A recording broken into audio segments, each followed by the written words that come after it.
ಕುಮಟಾ ತಾಲೂಕಿನ ಮಣಿಕೆ ಮೈದಾನದ ಬಳಿ ರಸ್ತೆಯಲ್ಲಿ ಸಾಗುತ್ತಿದ್ದ ಚಿಕ್ಕ ಬಾಲಕಿ ಸೇರಿದಂತೆ ಹಲವಾರು ಜನರ ಮೇಲೆ ಏಕಾಏಕಿ ಹೆಜ್ಜೇನು ಹುಳುಗಳು ದಾಳಿ ಮಾಡಿದ ಪರಿಣಾಮ ಅನೇಕ ಜನ ಕೃಷಿಕರು ಗಾಯಗೊಂಡು ಚಿಕಿತ್ಸೆಗಾಗಿ ತಾಲೂಕಾ ಆಸ್ಪತ್ರೆಗೆ ದಾಖಲಾದ ಘಟನೆ ನಡೆದಿದೆ. ಇಂದು ಬೆಳಿಗ್ಗೆ 10 ಗಂಟೆಯ ಸುಮಾರಿಗೆ ಈ ಘಟನೆ ನಡೆದಿದ್ದು, ಕುಮಟಾ ತಾಲೂಕಿನ ರಾಷ್ಟ್ರೀಯ ಹೆದ್ದಾರಿ 66ರ ಬಳಿ ಇರುವ ಸೆಂಟ್ ಥೋಮಸ್ ಮಾರ್ಥೋಮಾ ಚರ್ಚ್ ಬಳಿ ಇರುವ ಮರವೊಂದರಲ್ಲಿ ಹೆಜ್ಜೇನು ಗೂಡು ಕಟ್ಟಿತ್ತು ಎನ್ನಲಾಗಿದೆ. ಈ ಹೆಜ್ಜೇನು ಗೂಡಿಗೆ ಹದ್ದು ಬಂದು ಕುಕ್ಕಿದರ ಪರಿಣಾಮ ಹೆದ್ದಾರಿಯಲ್ಲಿ ಸಾಗುತ್ತಿದ್ದ ಸಾರ್ವಜನಿಕರ ಮೇಲೆ ಹೆಜ್ಜೇನು ಹುಳುಗಳು ದಾಳಿ ಮಾಡಿ ಕಚ್ಚಿ ಗಾಯಗೊಳಿಸಿವೆ. ಈ ಸಂದರ್ಭದಲ್ಲಿ ಚಿಕ್ಕ ಬಾಲಕಿಯೋರ್ವಳ ಮೇಲೂ ಸಹ ಜೇನು ಹುಳುಗಳು ದಾಳಿ ಮಾಡಿವೆ.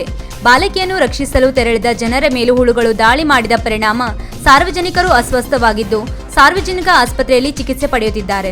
ಈ ದಾಳಿಯಲ್ಲಿ ಬಾಲಕಿಯನ್ನು ಜೇನು ಹುಳುಗಳಿಂದ ರಕ್ಷಣೆ ಮಾಡಲಾಗಿದೆ. ಹೆಜ್ಜೇನು ದಾಳಿಗೆ ಒಳಗಾಗಿ ಗಂಭೀರ ಗಾಯಗೊಂಡವರನ್ನು ಕುಮಟಾ ತಾಲೂಕಾ ಆಸ್ಪತ್ರೆಗೆ ದಾಖಲಿಸಿ ಚಿಕಿತ್ಸೆಯನ್ನು ನೀಡಲಾಗುತ್ತಿದೆ.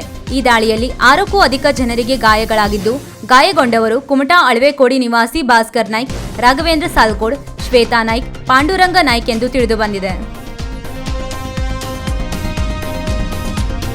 ವೀಕ್ಷಕ ಮಹಾಪ್ರಭುಗಳೇ, ನಮ್ಮ ಚಾನಲ್ ಅನ್ನು ಸಬ್ಸ್ಕ್ರೈಬ್ ಮಾಡಿ, ಶೇರ್ ಮಾಡಿ, ಪ್ರೋತ್ಸಾಹಿಸಿ.